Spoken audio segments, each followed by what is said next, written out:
Programa Lígia Marques, a arte de fazer o belo. Realização, Ateliê de Arte e Arquitetura Lígia Marques. Apoio cultural, Freitas Imóveis, Uruguaiana.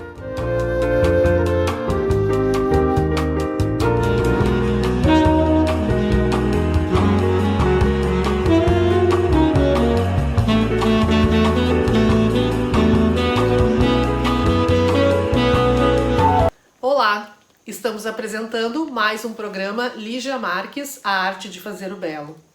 Este programa é exibido na TV Santa Maria, canal 19 da NET. Todos os sábados às 20 horas temos um programa inédito. Este programa é uma realização do Ateliê de Arte e Arquitetura Lígia Marques, localizado no Centro Internacional de Arte e Cultura Humanista Recanto Maestro. Hoje eu tenho como convidado o professor Vicente Bogo, que já esteve outras vezes aqui no programa, e eu tenho uns assuntos que eu gostaria de debater com ele. Bem-vindo ao programa, Vicente. Muito obrigado pelo convite, à disposição. Então, Vicente, eu gostaria de trazer umas reflexões aqui para o programa a respeito do humanismo, do homem, humanidade e humildade. Né? Se nós olharmos na história da vida humana, nós tivemos algumas passagens e homens e mulheres importantes que trouxeram novidades, propostas, ensinamentos profundos, né, para o humano. Poderia dizer rapidamente Cristo, depois trouxe os seus ensinamentos, depois tivemos a Idade Média, algumas questões que foram abafadas, depois tivemos o Renascimento, né, com uma tentativa de colocar o homem no centro de todas as coisas, e houve muito crescimento, né? Antes de Cristo tivemos também muita evolução com os gregos e os romanos. Depois tivemos a Revolução Industrial, tivemos as guerras, Primeira e Segunda, e tivemos na segunda metade do século XX essa tentativa de resgate do humano, né? Inclusive na psicologia, vem os humanistas, começam a chegar os humanistas trazendo então esse resgate, e por isso que eu gostaria de conversar um pouco contigo, refletir o que é o humanismo e hoje um novo humanismo, né? Será que estamos nos preparando para isso? O humano, o que é humano, né? O que é ser humano, né? Vamos dizer assim, o ser humano. Ser é uma palavra que caracteriza presença, existência, agora, né? O ser, podemos, né? Em filosofia não vamos tratar disso, né? Em ontologia, né? O ser criador, né? Depois o ser as coisas, mas o ser humano, portanto, é uma parte, digamos assim, da natureza, da criação do universo. Ser humano significa ser extrato desta Terra, desse planeta, de certo modo, né? Ser, quer dizer, humus, né? Humano, humus, que vem dessa Terra, que tem essa Terra. O homem é um ser que tem uma proporção dessa Terra. Sim. Proporção de ossos em relação a líquido, se olhar, né, a Terra, né, os continentes, a água. Somos uma espécie de radiografia da Terra, né? Parte da Terra. Então, o homem, então, ou humano, é uma espécie do planeta Terra. Exatamente, né? isso. Que tem essa constante H, de humano. Que entendemos como uma espécie cujo desenvolvimento é o desenvolvimento superior que lidera, né, a vida nesse planeta, certo? É certo que a natureza, né, ela por si só ela é um projeto em andamento contínuo, assim como o homem é um projeto em andamento, né, permanente. A vida, dizia o professor Meneghetti, a vida não nasceu acabada, não está pronta, ela acontece Sim. todo dia.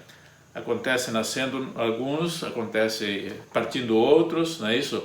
A vida, ela é uma continuidade e a gente a faz a cada instante, ou a deixa escorrer, às vezes irresponsavelmente, né? Não fazendo nada, né? Por isso o professor Meneghetti, ele dizia em determinados momentos, tudo é provisório. Por isso, agora, porque claro, a vida é um contínuo, não tem nada fixo. Sim. Nós é que às vezes entramos num plano de fixidez. Agora, duas coisas. A história registrada da humanidade, infelizmente, é uma história que registra muito conflito do homem com o homem, né? É uma história um pouco de dominação, se não de destruição. Se fala até que os primeiros hominídeos, né, acabaram sendo destruídos, né, eliminados por outros, né, que depois se estabeleceram.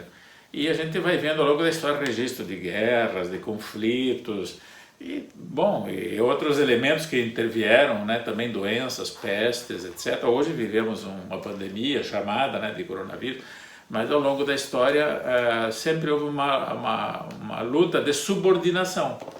Né? E isso é contra a natureza do humano, né? Porque não é justo que um humano não se reconheça ou reconheça que o outro humano tem o seu valor. O meu valor é igual ao do outro humano como valor. O potencial em termos de desenvolvimento, de fazer, de criar, pode variar porque a natureza dá a cada um potencial, não é? Isso é reconhecido, não é isso? Quer dizer, aquele que tem um potencial de liderança maior num determinado setor, se ele fizer bem a sua estrada, ele vai fazer obra extraordinária. Sim. Eventualmente, um com um potencial grande, mas não sabe administrar aquilo, às vezes termina esquizofrênico, doente, ou se suicida até, né? Enfim.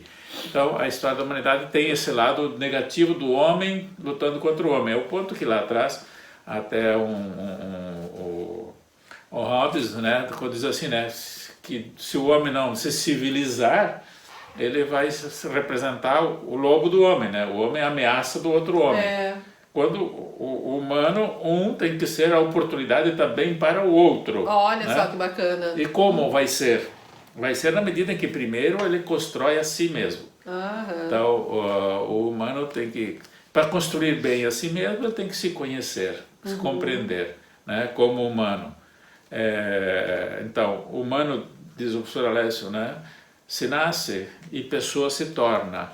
E, de fato, quando nós nascemos, pequenos até uma certa idade, não temos noção de mundo. Né? Começamos a ter contato com o mundo no estímulo com a mãe, depois dentro da família. Lá na adolescência a gente vai tomando já uma consciência mais de individualidade, de eu, e um certo dia a gente tem que tomar consciência, opa, eu sou um ser único, inteiro, integral, e aquele que toma a consciência real da vida, ele compreende que ele é responsável por si mesmo, né? Há um ponto que é preciso assumir essa responsabilidade de ser cada um si mesmo. E ser si mesmo significa atuar no sentido de realizar o máximo da sua própria potencialidade. E isso implica empenho. Eu não consigo imaginar um humano sem empenho, né? Quer dizer, para estudar, para fazer, não é isso? Tolerância, né? Também, eventualmente, humildade no sentido de conviver, porque cada um atua no sentido da sua máxima expressão. E às vezes as coisas e interesses acabam se batendo. Às vezes pode haver algum conflito de interesse, ele tem que ser administrado na sociedade, tem que se fazer diplomacia, ou numa sociedade se cria o Estado, se fazem regras, leis, se estabelece até onde cada um pode ir ou não pode ir, né? E se a gente não observa aquela limitação, acabamos entrando na lei da selva, né? Ou como se diz, acabamos indo para a linha do conflito, né? Não na linha do crescer, do somar junto. Por isso que o homem ao longo da história sempre tiveram alguns que se destacaram discutindo o sentido da existência do homem, porque ao final existe um aspecto, transcendente, né? O que é transcendente? Tá bem, eu vou trabalhar, vou fazer isso, tá, mas qual é o sentido desse esforço? Qual é o sentido de eu existir? Por que eu nasci mesmo, né? Por que existo, né? Poxa, será que não foi um castigo? Não foi, né? Eu acho que foi uma grande oportunidade, né? É verdade. Foi um prêmio, poxa, né? Eu tenho uma oportunidade, não é isso? É verdade que cada um não escolhe onde nasce, nem a época que nasce, né? Está dentro de uma circunstância de tempo e espaço, mas é ali que cada um tem que descobrir como, né, realizar o máximo de si mesmo, colher o máximo de satisfação de realizar o próprio projeto de vida, não é? Então lá atrás, só para terminar isso, os filósofos, por exemplo, lá, se pegar na antiguidade, né, antes de Cristo, falava de Cristo, né, lá 2.500, 2.300 anos atrás, já antes disso se pensava, mas vamos dizer, está muita referência a Sócrates, né, Aristóteles, a Platão e outros filósofos da época, né? Mas o Sócrates dizia, né, conhece a ti mesmo. Porque quem não conhece a si mesmo não sabe a medida, porque a medida do homem é o homem. A única maneira de eu ter a medida de poder avaliar o outro é quanto eu avalio a mim. Sim. Né? Se eu avalio errado a mim, há o risco de que eu avalie errado o outro. Então, eu não trato bem a mim, há uma boa chance de que eu não trato bem os demais. Sim. Quer dizer que o primeiro bem eu tenho que fazê-lo para mim, bem no sentido de me realizar bem enquanto humano. Então, ao longo da história, foi se pensando quem é o homem, quem sou eu, de onde vim, para onde vou, qual é o sentido das coisas. E nasce o humanismo nesse sentido. O que é o humanismo? É essa reflexão que se pergunta e busca uma resposta que possa dar a explicação, a compreensão do sentido da vida do homem, né? E da convivência desse homem com outro homem, que é a humanidade. O que é a humanidade? A humanidade é o sentido daquilo que é próprio, típico do homem, do humano. O que é típico do humano? Né? Poxa vida, atuar nesse planeta de maneira a preservar a harmonia, desenvolver o planeta, não é isso? Proteger as espécies, enfim, eu diria até enriquecer, né? Esse planeta. Né? Poder ser aquela questão de ser amigo de Deus, ajudando a construir, né? Então, ao longo do tempo, esse planeta, não só manter, mas talvez até melhorar. Eu né? vejo assim, ao longo do tempo da humanidade, né, teve altos e baixos nessa compreensão, nessa discussão. Sim. Daí temos então essa discussão do humanismo no início histórico, como é que foi, primeiro durante um certo tempo, né, do humanismo clássico e do humanismo hoje, como é que se trabalha, porque hoje nós temos a condição, vamos dizer assim, intelectual, racional, de compreender mais, porque temos mais conhecimento, não só tecnologia. Porque a tecnologia pode nos tornar escravos da máquina, nada mais, eventualmente, né? Não quer dizer que a tecnologia nos tornou mais humano. Ela teria que nos tornar mais humanos, nos aliviando, por exemplo, de atividades penosas, de certos, né? Disponibilizando mais tempo para a nossa a outra parte lúdica, a parte da arte, a parte, enfim, de aproveitar tudo que a existência permite, né? Tem que saber usar a tecnologia. Exatamente, tá certo? E não ser escravo dela. Então, no período, digamos assim, que eu chamo de clássico, eu não sei se vamos chamar aqui do iluminismo e posterior, né? Houveram pensadores que, inclusive, há escritos extraordinários sobre o sentido e também tentando explicar por que o humano escraviza outro. Por que ele vai lá fazer guerra e destrói tudo, não é isso? E se viermos mais recente, fez uma guerra mundial, a primeira considerada mundial, 1917, né? De 14 a 18, na verdade, 1914 a 18. Morreram milhões de pessoas e o resultado que no final da guerra era de tal ordem também o número de feridos e problemas que tivemos a tal da peste. A peste, né? E passados 20 anos depois, uma segunda guerra mundial, como se não tivesse se aprendido nada daquilo. E a segunda guerra mundial eliminou mais de 60 milhões de vidas humanas, não é isso? A começar para aqueles mais potencialmente úteis, não é isso? No sentido de jovens. E aí a gente né? se questiona Saudáveis. onde está o humanismo aí, né? Pois Pois é. Por isso que o Edmund Husserl, né, no seu livro, quando ele questiona as ciências europeias e essa questão toda, ele diz assim, olha, o humano não se reconhece mais como humano. Se ele não se reconhece, um não reconhece o outro, né, no seu valor, né, se faz o questionamento quem é o homem. Ele acaba se destruindo. Então ele diz assim, ó, cuidado, nós vamos nos destruir de novo. Nos destruímos há 20 anos atrás numa guerra. E vamos fazer outra. Em 1936 ele estava já questionando isso. Não nos reconhecemos. Né? O homem é o lobo do homem, dizia Hobbes, né? Né? Então, e voltamos a ser lobo, não é isso? Não precisa uma guerra para ser lobo do homem, às vezes se destrói de outra maneira. É verdade. Né? Então esse é um problema sério. Agora hoje, com o conhecimento que se alcançou, com o pensamento da atualidade, nós tivemos na Idade Média aí, ou depois, no período da Revolução Industrial, alguns pensadores extraordinários, não é isso? Que pensaram a sociedade, porque nós tivemos a formação das nações, das novas sociedades, depois a criação dos novos códigos internacionais, acordos e tal.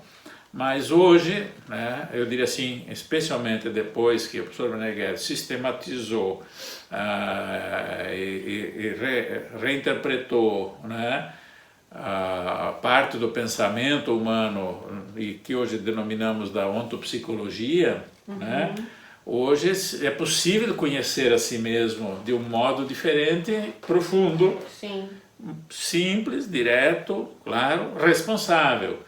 De um modo mais exato e mais, digamos assim, com uma resposta mais verdadeira, digamos de assim. tal maneira que que ainda havia muitas dúvidas que nas pesquisas, que o humano brasileiro, o humano americano, europeu, asiático, africano, enfim, ocidental, oriental, o homem é o homem em qualquer lugar. Ele, né, digamos assim, na sua essência, ele tem uma natureza só, né? Correto? Agora, são culturas distintas. Isso. Então, o que teria que compreender todo mundo? Que nós somos uma só natureza. Portanto, nós temos um valor idêntico, não é isso? Culturas diferentes. Então, temos que aprender a respeitar as culturas. Certo. Nós vamos para um rápido intervalo e voltamos e continuamos falando com o Vicente Bogo sobre essa questão da ideologia e da cultura, né, de vários povos, enfim, e essa questão do humanismo clássico e do humanismo perene. Voltamos logo, esperamos vocês. Programa Lígia Marques, a arte de fazer o belo. Realização, Ateliê de Arte e Arquitetura Lígia Marques. Apoio cultural, Freitas Imóveis Uruguaiana. Além dos projetos de arquitetura corporativa e arquitetura residencial, tem os projetos também de arquitetura comercial e os projetos de arquitetura de condomínio, por exemplo, né? Um espaço mais coletivo, salões de festa. E esse projeto aqui foi um projeto muito desafiador que eu adorei fazer, que era uma brinquedoteca, né? Para também, através do meu conhecimento como arquiteta, poder ajudar as pessoas a cultivarem espaços agradáveis para as crianças e com imagens positivas. Voltamos a apresentar o programa Lígia Marques, a arte de fazer o belo. Continuamos conversando com o professor Vicente Bogo. Vicente, ouvindo tu falar no primeiro bloco, me veio algumas questões assim, por exemplo, eu lembro da China, né, do Oriente, a cultura do Oriente, que é uma das culturas mais antigas que nós temos conhecimento e às vezes nem temos conhecimento como ocidentais, e que tem todos os seus princípios, as suas ideologias, né, que foram aplicando no decorrer de todos esses anos. Depois temos os gregos, que tinham belíssimas cidades planejadas, um urbanismo planejado, com design, né, com a legislação da cidade, né, tudo muito organizado. Temos Brasília, que é Brasília, a capital federal do Brasil, é uma cidade planejada por um arquiteto e pelo urbanista Lúcio Costa, e as arquiteturas dos prédios por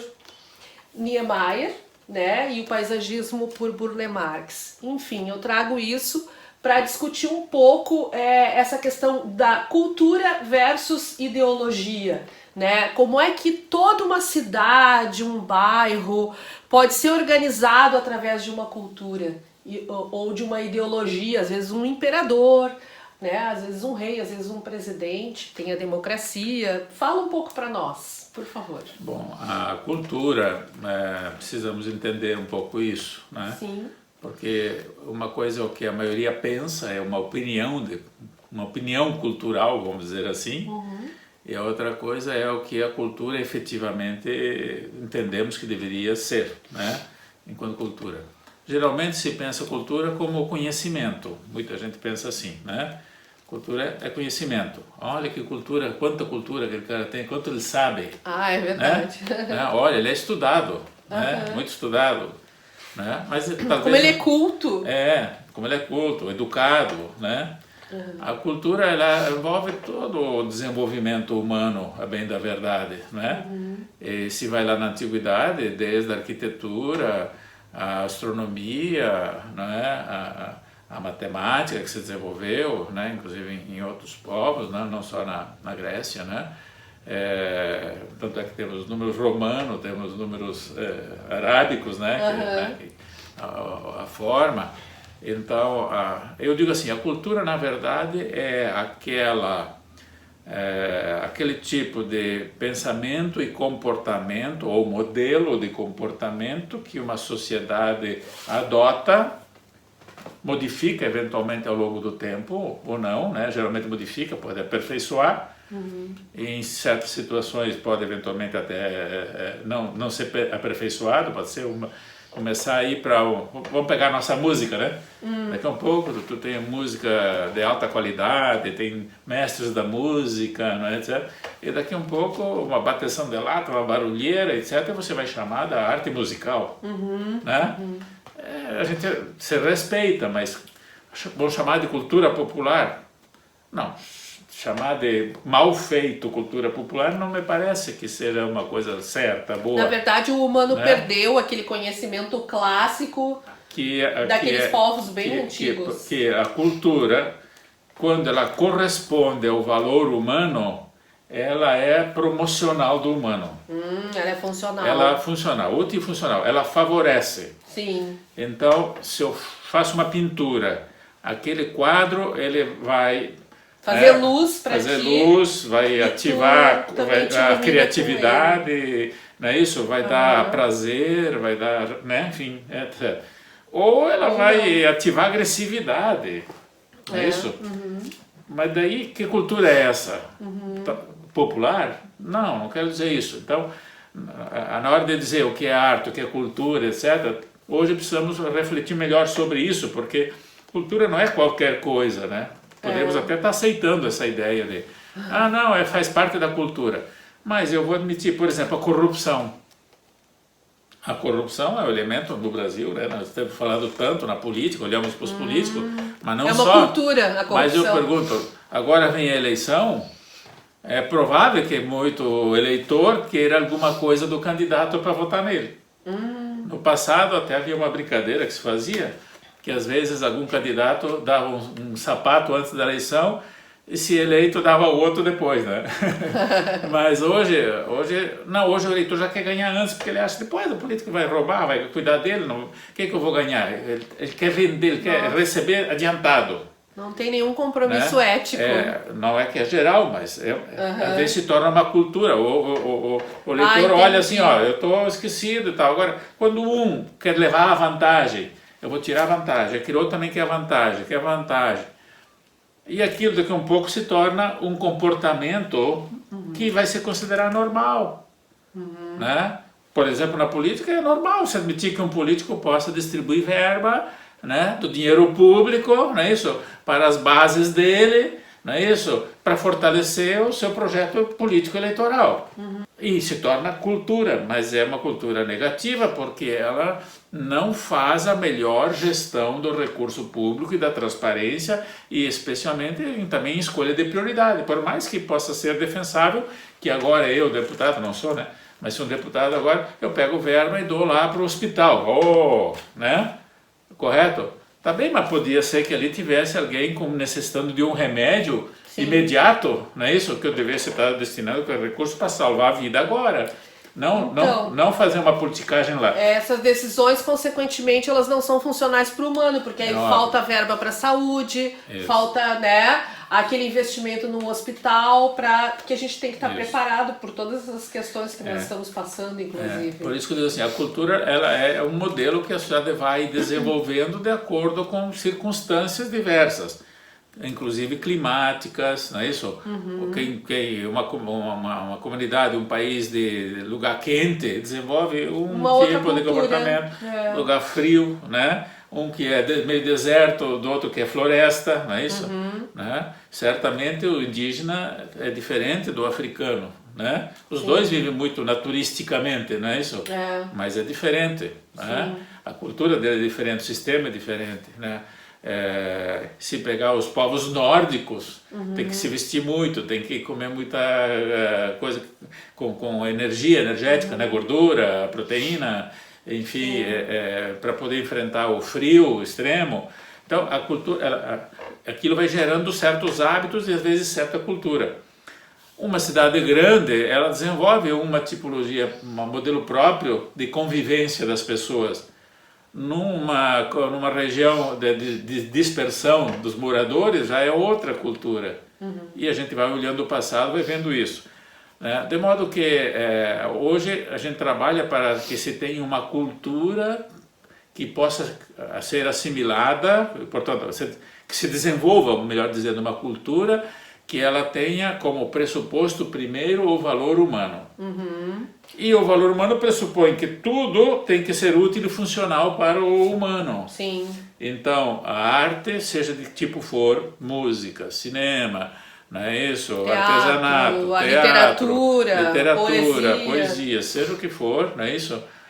Ela tem que ser de enaltecimento, de fortalecimento da identidade do humano. Inclusive a arquitetura, né? A arquitetura? Inclusive a arquitetura. Sim, porque a casa ela tem que de alguma maneira ser um local aprazível que também, como tu falou do quadro, que faça luz na pessoa e a pessoa faça luz na casa. É aquela iluminação daquela identidade que vai morar ali, né? Exatamente. Porque o ambiente, né, do latim, ambitus entes, né, o espaço onde está o ente, onde está a coisa. Uma troca entre... Se aquele espaço é um espaço que deprime, a tendência é que a pessoa se torne deprimida também, né? Se é um espaço que dá abertura, é alegre, é ensolarado, é seco, dá saúde, dá inspiração, torna agradável ali a permanência. Então a cultura é certo que pressupõe conhecimento, não é isso? É um povo culto, é um povo que conhece o quê? Para começar, conhece o humano, conhece a si mesmo. Depois conhece no sentido daquele conhecimento que está ligado à racionalidade. Tá? Então se diz assim, né, na verdade, que o humanismo perene ele tem como elementos o autoconhecimento, não é isso? Tá? Tem o conhecimento clássico, portanto, né, do pensamento construído, mais evoluído na humanidade, né, que é o conhecimento clássico. Aqui tem os principais filósofos, aprender nas artes, aqueles principais pintores, aqueles que fizeram aquelas maravilhosas estátuas no granito, mármore. O clássico, né? É algo que é praticamente perene, é algo que perdura. E é sofisticado. Ele é sofisticado, ele tem uma essência que dialoga com o humano. Ele comunica, né? ele comunica, ele é um realismo, de certo modo. Foi um dos momentos mais altos, né, da humanidade. Agora, hoje, o humanismo perene, que a gente quer chamar perene, né, histórico, pena que não foi sempre assim, ele é o humanismo que ele requer o desenvolvimento de uma racionalidade superior, né? No mundo empresarial, político, então poderíamos chamar da nova racionalidade do líder, né? Ou a racionalidade superior. Peraí, o que é isso? Agora tem uns que estão acima e outros abaixo. Não, não é isso. Não. A racionalidade superior é aquela que a gente, por estudo, por observação, por exercício, compreende toda a dinâmica de funcionamento do eu, do ser humano, né? De como ele se comunica, de como o externo também se comunica, de maneira que o humano, no humanismo perene, é capaz de compreender o seu próprio valor a partir de si mesmo. É isso? Então, a partir do em si dele mesmo, né? Da sua própria psique, da sua própria natureza. E isso, é claro, é um pouco teórico, falando assim, às vezes não é fácil porque não nascemos estudando isso, nossas famílias não aprenderam isso. A gente traz heranças, né? Também, né, que a gente tem. A escola hoje em dia ainda não ensina isso, né? Mas já existe em algum começo, como por exemplo, né, Antônio Meneghetti Faculdade, aqui o Recanto Maestro, Sim. como um centro internacional de cultura humanista, né, que você mencionou no início.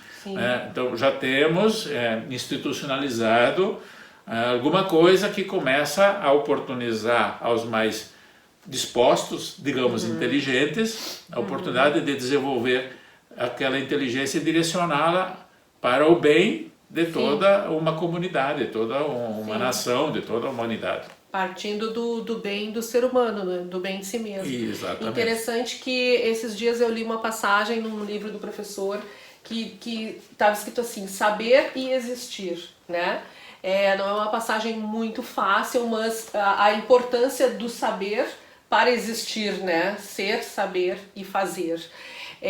Então, olhando assim, tu falar dessa forma, do humanismo clássico ao humanismo perene significa que nós temos que então recolher tudo aquilo que é útil e funcional para nós mesmos, os autores né, antigos, tirar aquelas coisas boas que fazem bem e fizeram e continuam fazendo para o humano, e tornar perene isso, para que a gente consiga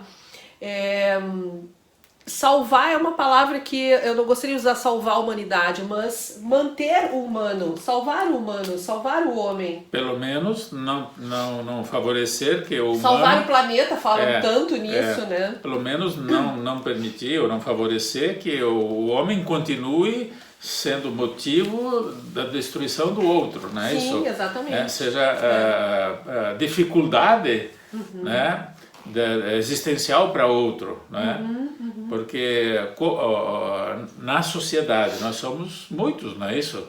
E cada um tem lá sua maneira, sua opinião, suas compreensões, sua limitação, enfim, tem sua sabedoria e tal, mas acontece que se algum ou alguns ou muitos dentro dessa sociedade não estão agindo de modo a corresponder com o sentido real do humano, então estão agindo fora. Sim. Tudo que se faz fora é dano para os demais, é dificuldade, é peso, né? Sim. É superficialidade. Eu gosto sempre de comparar, né? O professor Meneghetti fala do organísmico do social, né? Ou seja, a sociedade é como se fosse um organismo único, né? Sim. Se eu, humano, sou um organismo que tem partes, se todas as partes estão bem, eu não tenho problema de perna, de braço, de orelha, de coração, não é? Se nenhum órgão está tudo funcionando bem, eu estou em plena saúde, eu estou em condições de realizar tanto, não é isso? Sim. Mas quando alguma parte está doendo, está inflamada, a gente cortou, machucou, bateu com o martelo, né? O problema é daquela parte? Não é do todo. Então os problemas da sociedade, os problemas culturais da sociedade, né? Que hoje fazem, inclusive ideologia cada vez mais, eles se tornam um problema para todos. Né? E então alguns acabam tendo que fazer um esforço muito grande para compensar o outro. Vou dar um exemplo: o assistencialismo. Aqueles dependentes que se põem ali de coitado, não fazem, não se esforçam e esperam ser sustentados por alguém a vida inteira. Quer levar a vida fácil, se acha esperto. Se o outro, que é mais inteligente, aceitar isso, ele vai ficar sustentando e pagando essa conta. É igual, não é? Na família. Depois que o filho alcançou uma certa idade, se os pais continuarem sustentando aos 20, 30, 40 anos, vai chegar o dia que, quando não estiverem mais, como é que esse camarada vai se não vai ser... construir autonomia? Já foi, correto? Foi. Ele tem que aprender desde o começo. Como faz o passarinho, ele trata o filhote. Depois que ele criou a asa, pena e tal, alcançou aquela condição, ele tem que voar e procurar o alimento dele, não? E nós, na humanidade, não favorecemos esse desenvolvimento, isto é, não estamos favorecendo uma cultura realmente humanista. Né? Eu vou falar de uma coisa que talvez um dia eu possa retomar uma discussão. A bandeira do nosso Estado me ocorreu agora aqui, né?